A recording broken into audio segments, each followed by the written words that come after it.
تعالى تعالى، انا عارف انت بتدور على ايه. تعالى بص لي كويس كده. ركز معايا كده في الصورة اللي قدامك. شايف الاربع درجات من الالوان دول؟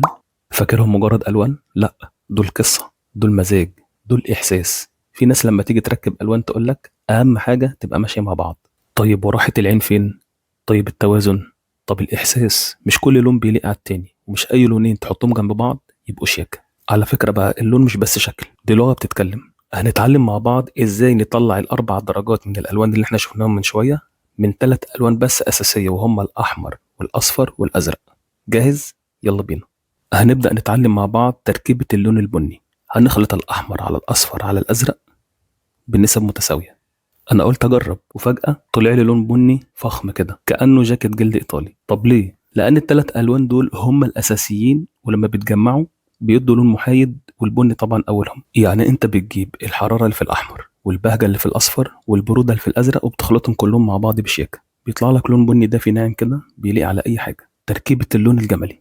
بعد ما عملت البني اللي كان حكاية، قلت لنفسي طب ايه رأيك نزود لمسة دفء كده؟ رحت مديله شوية أصفر، مش كتير بس كفاية كده تخليه يبتسم. وفجأة طلع لي الجملي، لون فيه وقار البني بس فيه إشراق، فيه دفء، فيه أناقة كده كأنك لابس حاجة جميلة كده في يوم خريفي. الجملي ده مش لونه خلاص، ده مزاج رايق مايل للدفء من غير ما يزعق. لون تحطه في التصميم يخلي اللي بيشوفه يحس بالذوق من غير ما تتكلم. فلما تضيف أصفر على بني، أنت حرفيا بتضيف شمس على التراب، يطلع لك لون جمالي. بقول لكم إيه يا فنانين، لو الكلام ده عجبكم ما تبخلوش علينا بلايك كده يفتح النفس ويدينا طاقة نكمل، وكمان اشتركوا في القناة فورا عشان لسه عندنا ألوان وحكايات وأفكار كتير مستنياكم. وسيب لنا تعليق حلو كده من قلبك وقول لي رأيك بكل صراحة. ممكن كلمة منك تفتح لنا طريق جديد أو تلهمنا نعمل حاجات أجمل. افتكر دايما ممكن لون واحد يعجبك يفتح لك باب واسع أنت عمرك ما كنت شايفه. خليك معانا واستعد، العالم مليان ألوان إلهام وحكايات ملهاش آخر. ودلوقتي معانا لون الذوق العالي اللي بيقول أنا هنا بس بأدب، اللون البيج الكريمي او الاوف وايت. انا خدت جملي بسيط على ابيض، النتيجه بيج كريمي او اوف وايت، بيهمس ما بيزعقش، لون نظيف رايق تحطه يدي فخامه هاديه زي فندق 5 نجوم بس من غير ما يتفزلك. ودلوقتي معانا لون سن الفيل او البيج الخفيف. انا خدت الجمل الجدع الجميل بتاعنا دوت وحطيته على الابيض كده بنعومه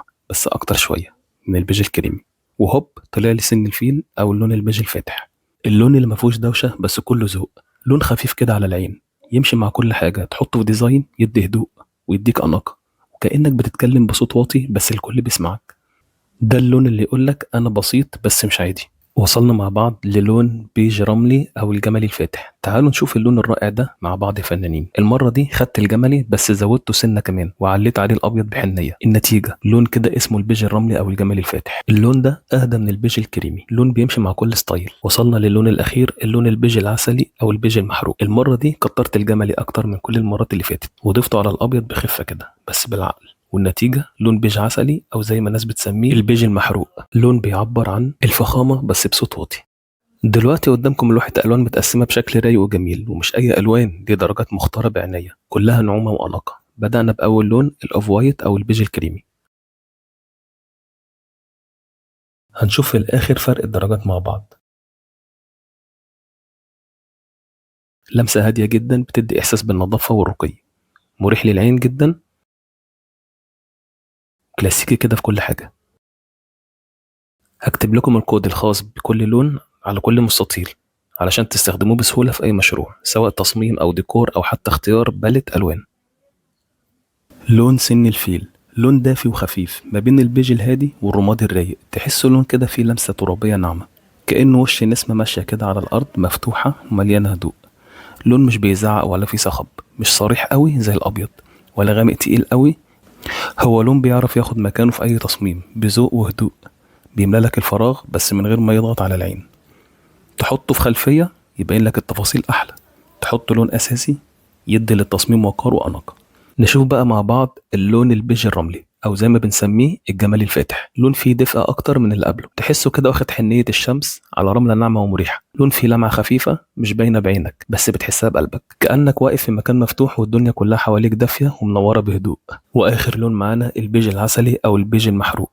لون غني فيه لمسة دفء وقوة بس من غير ما يفقد نعومته، لون يشد العين ويعبر عن ذوق عالي.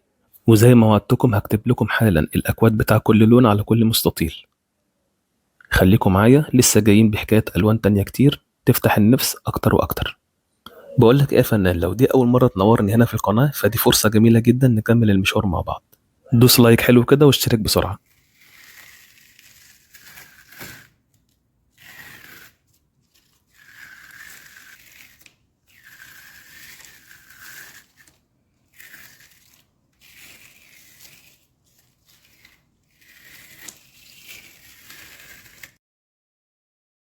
انزل اعمل لايك للفيديو واشترك دلوقتي حالا، لان اللي جاي افكار والوان ومفاجآت اكتر بكتير. وسيب لي تعليق قول لي فيه رايك، او حتى كلمه بسيطه احب اسمعك، واكمل معاكم بافكار جديده احلى كل يوم. واشوفكم على خير في الفيديو الجاي.